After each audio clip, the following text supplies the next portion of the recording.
Hello नमस्कार दोस्तों। आज हम बात करेंगे एनबीसीसी स्टॉक्स के बारे में और इस स्टॉक्स में जो गिरावट की वजह थी वो मैंने आपको पहले ही बता दी थी और अभी स्टॉक्स फिर से हमें गिरावट की तरफ दिखाई दे रहा है।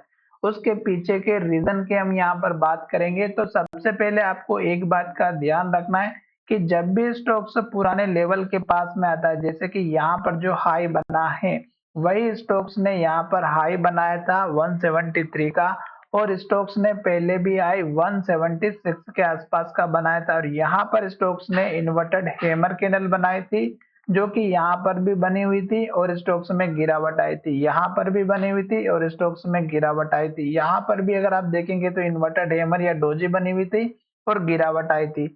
अब स्टोक्स के गिरने की वजह एक तो ये कैंडल थी और दूसरी बात यहाँ पर जो लोगों ने बाइंग करके रखा हुआ था उन लोगों ने यहाँ पर वेट किया और ये लगभग हमारा फरवरी के आसपास का टाइम है और यहाँ पर स्टॉक जैसे उस लेवल पर आया ये लोग घबरा रहे थे और इन्होंने अपना स्टॉक्स को नो प्रॉफिट नो लॉस में सेल आउट करना स्टार्ट कर दिया जिसकी वजह से स्टॉक्स में गिरावट आई।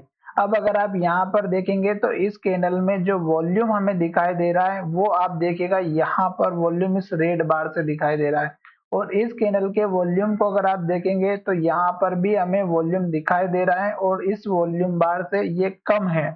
तो इसका मतलब ये हुआ कि यहाँ पर वॉल्यूम ज्यादा हुआ है और यहाँ पर जो ट्रेड हुई है उसमें जो बायर के जो लोग बचे हुए थे वो यहाँ पर सेल आउट करना स्टार्ट कर चुके और अभी भी यहाँ पर और जो है बायर बैठे हुए थे वो लोग फिर से स्टॉक्स में जैसे इस लेवल के पास आएगा फिर से सेलिंग प्रेशर क्रिएट करेगा। सपोज करो अगर यहाँ पर 100 लोगों ने बाय करके रखा होगा तो अभी यहाँ पर स्टॉक्स हमारे 50 लोग ही निकल पाए हैं।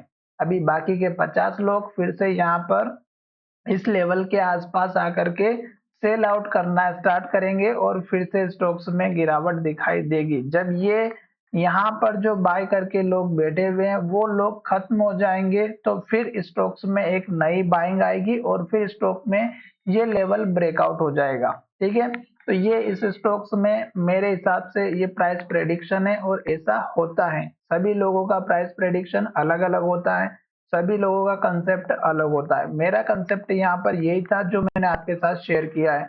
गिरने की वजह इस इन्वर्टेड हैमर कैंडल का है और जैसे लो का ब्रेकआउट हुआ गिरावट आई। पहला सपोर्ट लेवल मैंने आपको इस कैंडल के हाई का बताया था और दूसरा इस कैंडल के हाई का और तीसरा जो इम्पोर्टेंट लेवल था इस कैंडल के हाई का जो कि 147 रुपए 80 पैसे का है। तो ये लेवल आपको इम्पोर्टेंस लेकर के चलना होगा।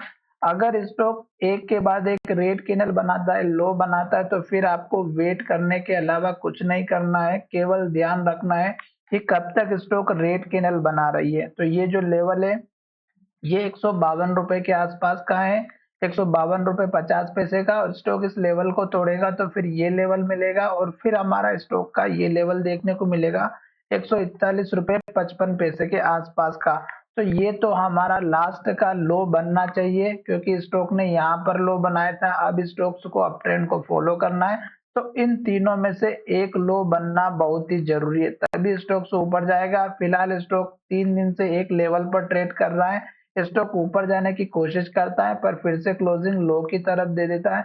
तो ये लेवल टूटेगा 155 का तो फिर आपको लेवल मिलेगा 152 रुपए 50 पैसे का, फिर आपको लेवल मिलेगा यहाँ पर 140 रुपए के आसपास का 147 का और फिर आपको मिलेगा 141 रुपए का। तो 141 147 और 152 ये तीन लेवल सपोर्ट के बनेंगे। जैसे स्टॉक सपोर्ट लेगा आपको इंडिकेशन जरूर मिलेगा, या तो पॉजिटिव कैंडल मिलेगी या हैमर मिलेगा या डोजी कैंडल मिलेगी या फिर स्टॉक्स में आपको एक ऐसे लेवल से टेस्ट होते हुए स्टॉक फिर से ऊपर की तरफ क्लोज होगा या ग्रीन कैंडल मिलेगी या लो का ब्रेकआउट नहीं करेगी। तो इन चीजों का ध्यान रखिएगा। टारगेट आपको फिर से ऊपर का लेकर के चलना है 173 का और 176 का। अगर वीडियो अच्छा लगा है तो चैनल को जरूर सब्सक्राइब करिएगा और रेड कैंडल में कभी भी एंट्री नहीं लेना है, इस बात का ध्यान रखिएगा।